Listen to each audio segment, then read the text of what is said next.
Hello friends, welcome to P star classes. आज की video में हम कक्षा 5 का अध्याय नंबर 12 गुरु और चेला पढ़ेंगे। यह एक पोएम है। इसमें बताया गया है कि एक गुरु और एक उसका चेला होता है। जब वो चेला अपने गुरु की बात नहीं मानता और मुसीबत में फंस जाता है तो कैसे उसका गुरु उसको बचाता है।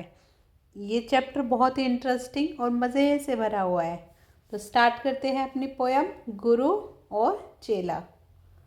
गुरु एक थे और था एक चेला। एक गुरु थे और एक उनका चेला था। चले घूमने पास में ना था धेला। वो दोनों घूमने चल पड़ते हैं। और क्या बोला है? धेला। धेला मतलब क्या होता है? पैसा। यानी कि वो घूमने चल पड़े और उनके पास कोई भी पैसा नहीं था। बिना पैसों के ही वो घूमने निकल पड़े। चले चलते मिली एक नगरी, चमाचम थी सड़कें, चमाचम थी डगरी। जैसे जैसे वो निकले घूमे तो उन्हें एक नगरी दिखाई दी जो बिल्कुल चमाचम हो रही थी। मिली एक नगरी, चमाचम थी सड़कें, चमाचम थी डगरी। यानी कि वो पूरी नगरी बिल्कुल चमाचम हो रही थी। मिली एक ग्वालिन, धरे शीश गगरी। वहाँ पर उनको एक ग्वालिन मिलती है। ग्वालिन कौन होती है? जो दूध बेचने वाले होते हैं पुरुष, उनको ग्वाला बोलते हैं। जो उनकी वाइफ होती है उनको ग्वालिन बोलते हैं। शीश गगरी, देखो यहाँ पे इस पिक्चर में एक ग्वालिन है, भागी जा रही है। सर पे इसने एक मटका रखा हुआ है, तो वही बता रहे हैं ये। मिली एक ग्वालिन, धरे शीश गगरी। गुरु ने कहा तेज, ग्वालिन ना भगरी। गुरु ने तेज आवाज में बोला, ग्वालिन ना भगरी, कि हमें देख के भागो मत। क्योंकि वो दोनों अनजान थे, गुरु चेला, और वो ग्वालिन उनको देख के भाग रही थी। बता कौन नगरी, बता कौन राजा, कि जिसके सुयश का यहाँ बजता बाजा। तो गुरु ने क्या पूछा कि ये कौन सी नगरी है? बता कौन नगरी, बता कौन राजा, कि ये कौन सी नगरी है और कौन यहाँ का राजा है। कि जिसके सुयश का यहाँ बजता बाजा, कि जिसकी प्रसिद्धि, सुयश मतलब होता है प्रसिद्धि, जो बहुत ही प्रसिद्ध हो, जिसकी वजह से वो सड़कें और नगरी पूरी चमक रही थी। तो वहाँ पे कौन राजा है? कि जिसके सुयश का यानी प्रताप का, प्रसिद्धि का यहाँ बाजा बजता है। अब ग्वालिन ने क्या कहा? कहा बढ़ के ग्वालिन ने, महाराज पंडित पधारे भले हो यहाँ आज पंडित। तो जो ग्वालिन है उन्होंने क्या बोला आगे बढ़ के कि महाराज पंडित, अच्छा हुआ कि आप आज हमारी नगरी में पधारे हो। यह हमारे लिए बहुत ही अच्छी बात है। यह अंधेर नगरी अनबोझ राजा। क्या कहा ग्वालिन ने? कि ये अंधेर नगरी है। अंधेर नगरी क्यों बोला? क्योंकि इस नगरी में कोई भी रूल फॉलो नहीं होता है, इसलिए अंधेर कहा। अंधेर का मतलब होता है डार्कनेस, यानी अंधेरा। लेकिन ये नगरी तो पूरी चमाचम थी। फिर उसने अंधेर क्यों कहा है? क्योंकि यहाँ पर जो राजा है वो कोई भी रूल फॉलो नहीं करता है, ना ही करवाता है। अनबूझ, अनबूझ का मतलब होता है बुद्धू, जिसमें अपनी कोई समझ ना हो। यह अंधेर नगरी है अनबूझ राजा, यानी अंधेर नगरी है और उसका राजा बुद्धू है। टके शेर भाजी, टके शेर खाजा। टका कितना होता है? आधा आना, यानी सारी चीज़ें एक टके में ही यहाँ पे मिलती है। टके शेर भाजी, भाजी का मतलब होता है सब्जी, यानी एक टके में सब्जी मिल जाती है। टके शेर खाजा, खाजा मतलब खाने की कोई चीज़, जैसे मिठाइयाँ। एक ही टके में तो सब्जी मिलती है और एक ही टके में मिठाइयाँ होती है। गुरु ने कहा जान देना नहीं है, मुसीबत मुझे मोल लेना नहीं है। गुरु ने क्या कहा कि मुझे अपनी जान नहीं देनी है यहाँ पर रह के, मुसीबत मुझे मोल लेना नहीं है। कि इस नगरी में अगर मैं रहूँगा तो किसी भी समय कोई भी प्रॉब्लम आ सकती है, क्योंकि जिसका राजा ही बुद्धू है वो किसी रूल को मानता ही नहीं है, कोई रूल फॉलो ही नहीं करवाता अपनी नगरी में।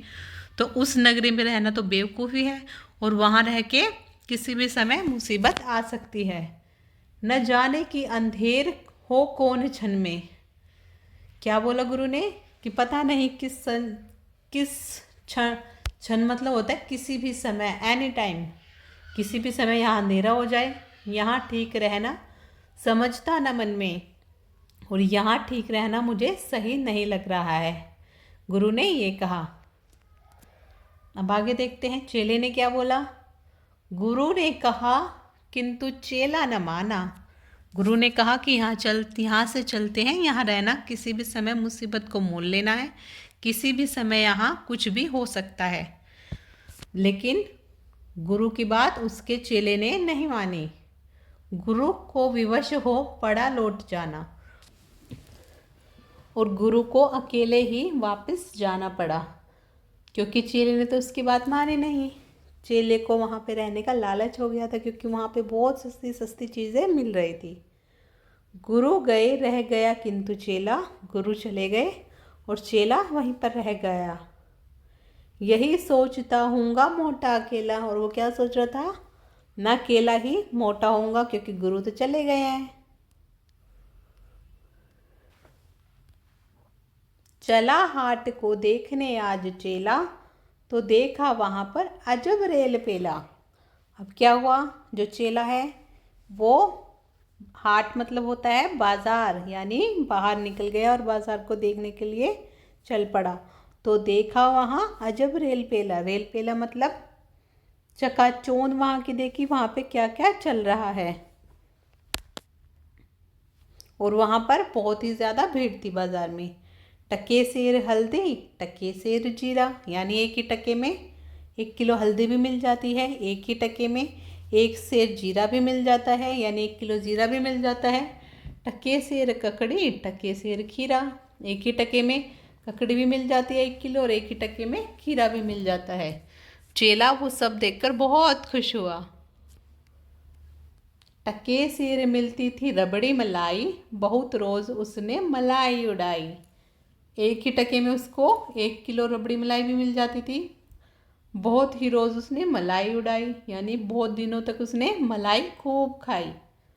सुनो और आगे का फिर हाल ताज़ा, थी अंधेर नगरी था अनबूझ राजा। क्या बोल रहे हैं, आगे का हाल सुनो, आगे क्या होता है। एक थी अंधेर नगरी और उसका अनबूझ राजा यानी बुद्धू राजा था।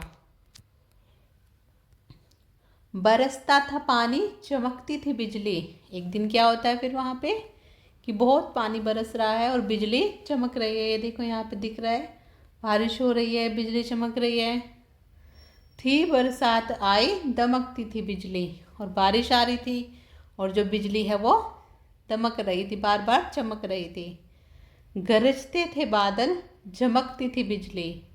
जो बादल हैं वो गरज रहे थे, जैसे बहुत तेज़ बारिश आती है उस टाइम पे बादल कैसे गड़गड़ाते हैं, कैसे गरजते हैं, और बिजली कैसे चमकती है।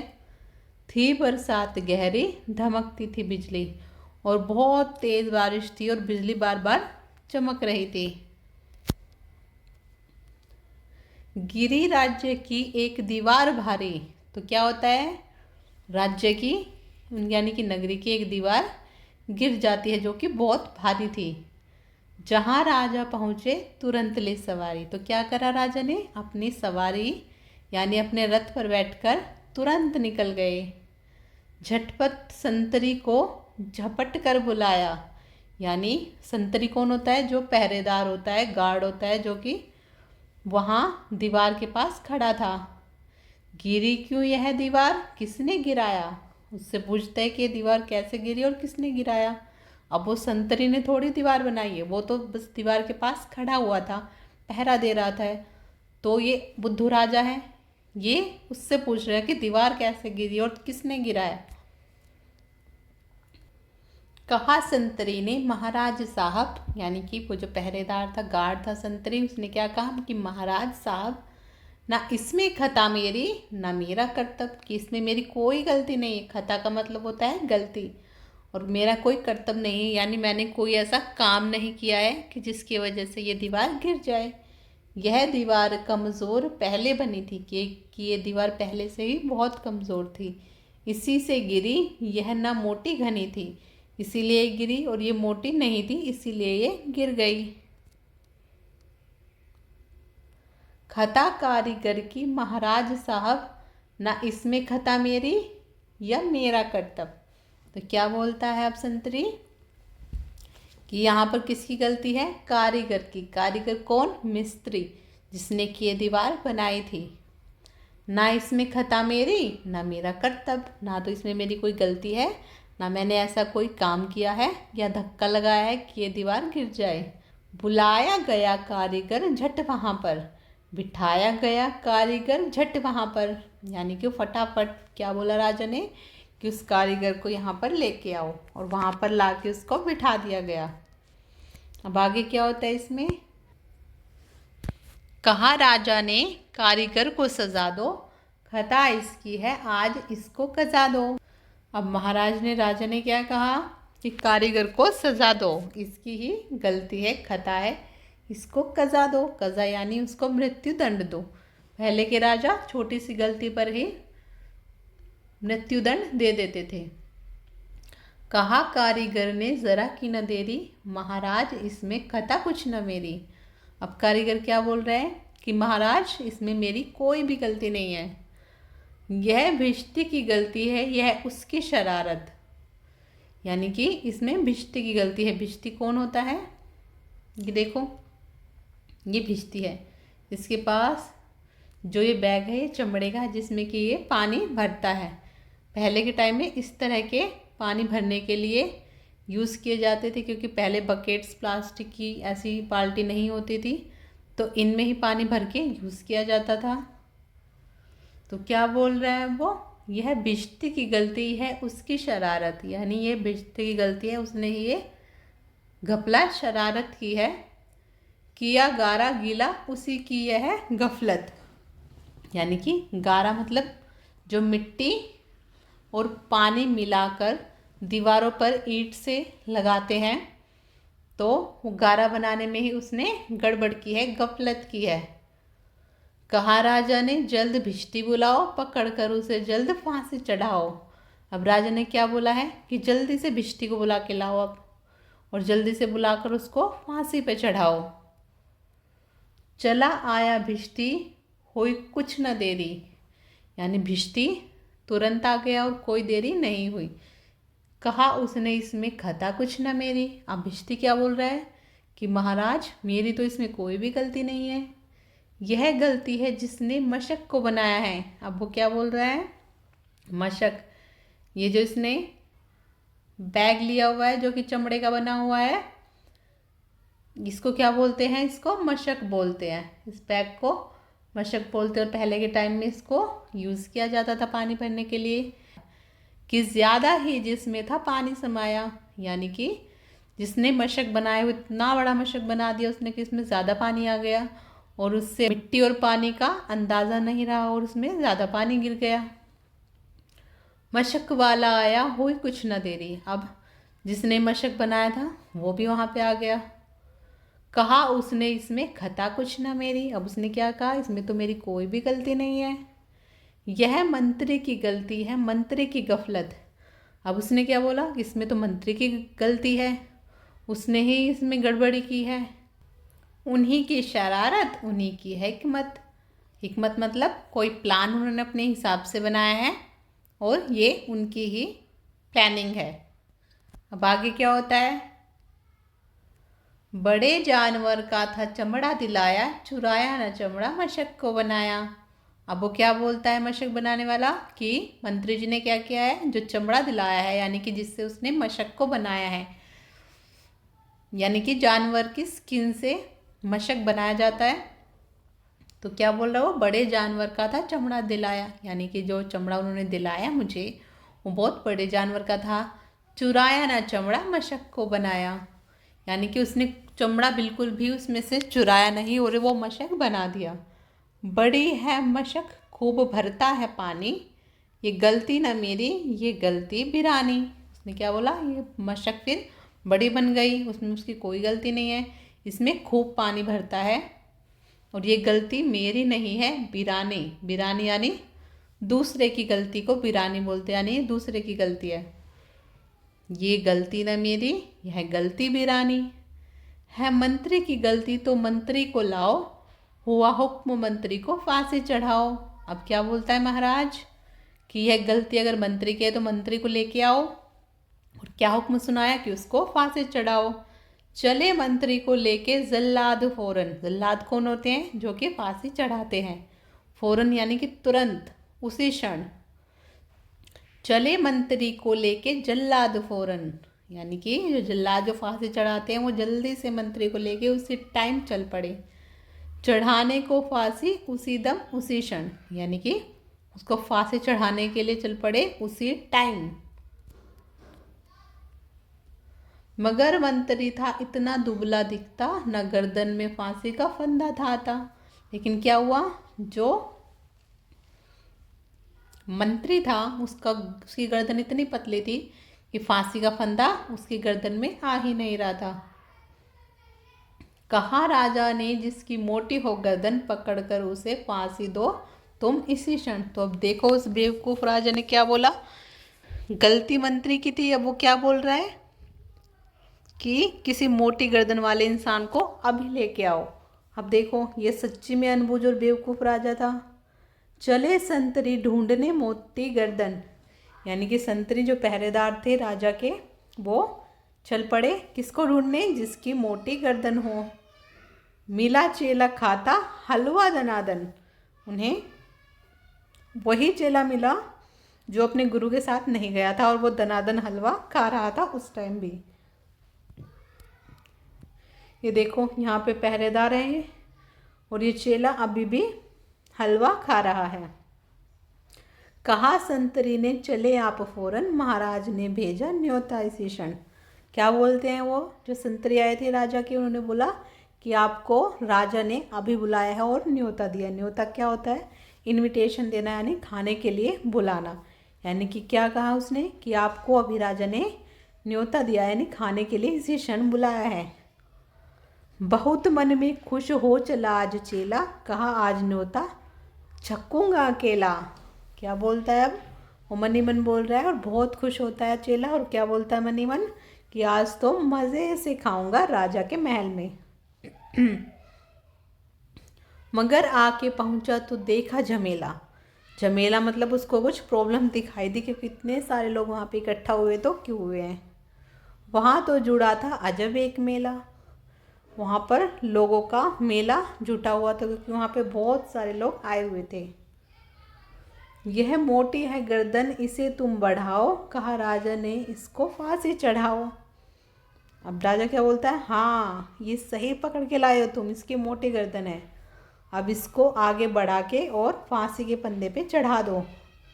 कहा चेले ने कुछ खता तो बताओ। हाँ वो चेला है, राजा से बोलता रहे मेरी गलती तो बताओ, मुझे फांसी क्यों चढ़ा रहे हो। कहा राजा ने चुप ना बक बक मचाओ। अब राजा ने क्या कहा कि चुप, कुछ भी मत बोलो। बक बक मतलब कुछ भी मत बोलो, चुप रहो।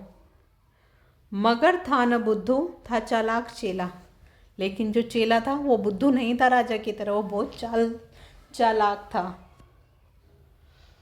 मचाया बड़ा ही वहाँ पर झमेला, और वहाँ पर वो बोलता रहा कि बार बार कि मेरी क्या गलती है, मुझे क्यों फांसी चढ़ाया जा रहा है। कहा पहले गुरुजी के दर्शन कराओ, मुझे बाद में चाहे फांसी चढ़ाओ। अब क्या बोलता है चेला कि पहले मुझे मेरे गुरु के दर्शन कराओ और बाद में फिर फांसी चढ़ाओ। गुरु बुलाए गए झट वहाँ पर। जो चेले के गुरु थे उनको फटाफट वहाँ पर बुलाया गया।